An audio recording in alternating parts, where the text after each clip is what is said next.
من مهدی زمانی هستم. خیلی خوشحالم که در خدمتتونم. این اولین جلسه شروع دوره طراحی وبسایت که قراره با چند تا زبان با هم دیگه کار کنیم و رفته رفته اونا رو یاد بگیریم در حد متوسط هر کدومشون رو تا بتونیم چیزی که مد نظرمون هست رو پیاده کنیم.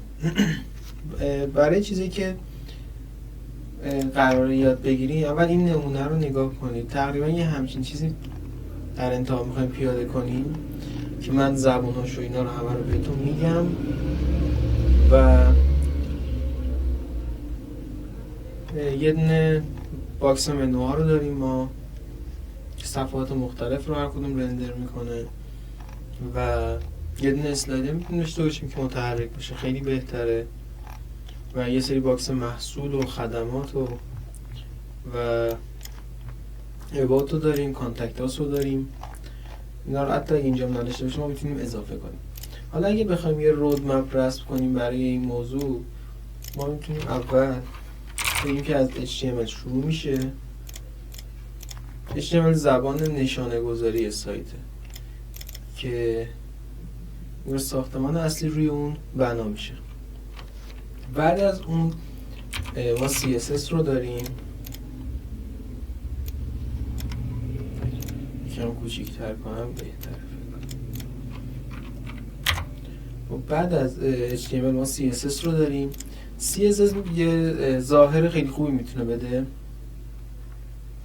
به سایتمون، رنگ و رو میده، استایل میده و بعدش میریم سراغ کار کردن یکی از لایبرریاش. بوتسترپ رو کار میکنیم.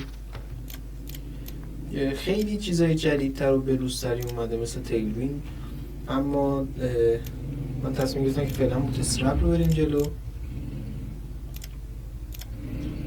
و بعد از این باید بریم سراغ جاوا اسکریپت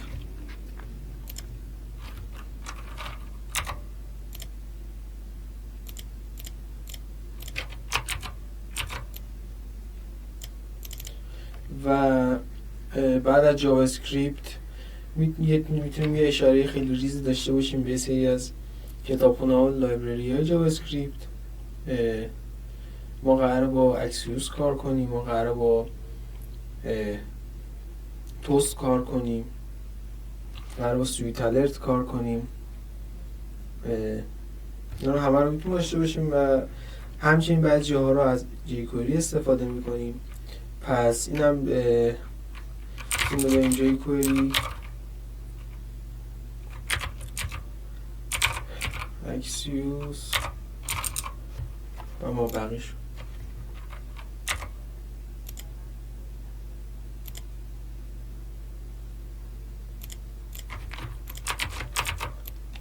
و در نهایت با نود.js کار میکنیم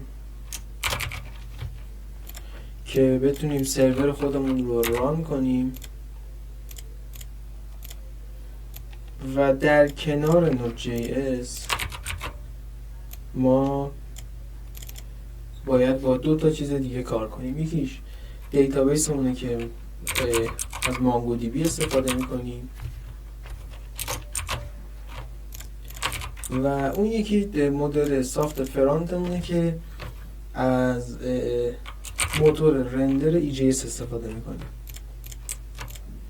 ما دو تا موتور رندر معروف داریم، یکیش EJS یکیش پاگه که ما از EJS استفاده میکنیم. البته اینجا برای فرانتش باز هم میشه از انگولار استفاده کرد، از ریاکت استفاده کرد، از Vue.js استفاده کرد، اما اینجا فعلا ما روی EJSیم. بعد از تموم شدن این دوره همین قالب رو میبریم روی ریاکت.